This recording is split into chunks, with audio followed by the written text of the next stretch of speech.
89 gram MDMA-യുമായി മൂന്നംഗ സംഘം കോട്ടയ്ക്കലിൽ പോലീസിന്റെ പിടിയിലായി. ടൂറിസ്റ്റ് ഹോം കേന്ദ്രീകരിച്ച് പോലീസ് നടത്തിയ പരിശോധനയിലാണ് സംഘം വലയിലായത്. വേങ്ങര ഊരകം പുത്തൻപീടിക കോഴിക്കരമാട്ടിൽ ഉസ്മാൻ, മൊറയൂർ സ്വദേശി കൊളറുടിവിൽ ഫിറോസ്, വേങ്ങര തച്ചാരിപടിക്കൽ അഷറഫ് എന്നിവരാണ് അറസ്റ്റിലായത്. കോട്ടയ്ക്കൽ പോലീസ് ഇൻസ്പെക്ടർ ദീപകുമാറും സംഘവും ടൂറിസ്റ്റ് ഹോം കേന്ദ്രീകരിച്ച് നടത്തിയ അന്വേഷണത്തിലാണ് സംഘം പിടിയിലായത്. 89 ഗ്രാം MDMA-യാണ് മൂവരിൽ നിന്നും പിടിച്ചെടുത്തത്. വിൽപ്പനയ്ക്കായി എത്തിച്ചതാണ് ലഹരി മരുന്നെന്നും അഷറഫിന്റെ പേരിൽ 3 കേസുകൾ ഉള്ളതായും പോലീസ് പറഞ്ഞു.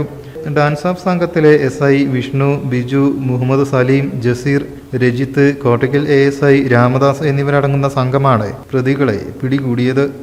കോട്ടയ്ക്കൽ പോലീസ് സ്റ്റേഷൻ ലിമിറ്റിൽ വെച്ചിട്ട് നാർക്കോട്ടിക്സൽ DSI സാറിൽ വെച്ചൊരു ഇൻഫർമേഷൻ പ്രകാരം ഡാൻസ് ഓഫ് അംഗങ്ങളും അതുപോലെ തന്നെ കോട്ടയ്ക്കൽ പോലീസും കൂടിയിട്ട് ഇവിടെ ഒരു ലോഡ്ജിൽ താമസിച്ചിരുന്ന 3 പേര്, ഒരു അഷറഫ്, ഉസ്മാൻ, അതുപോലെ തന്നെ ഒരു ഫിറോസ്, 3 പേര്. ഒരു അഷറഫിൻ്റെ വീട് തച്ചേരിപടിക്കൽ വേങ്ങരയാണ്, ഫിറോസ് മൊറയൂരും ഉള്ള ആൾ, മറ്റേ ഉസ്മാൻ കോഴിക്കരവള്ളി പുത്തൻപീടിക ഊരകത്തുള്ള ആളാണ്. അപ്പോൾ ഇവർ ഏകദേശം 89 ഗ്രാം MDMA ഇവരുടെ കൈവശം ഉണ്ടായിരുന്നത്. ഇവിടെ വിൽപ്പനയ്ക്ക് വേണ്ടി കൊണ്ടുവന്നിട്ടുള്ളതാണ്.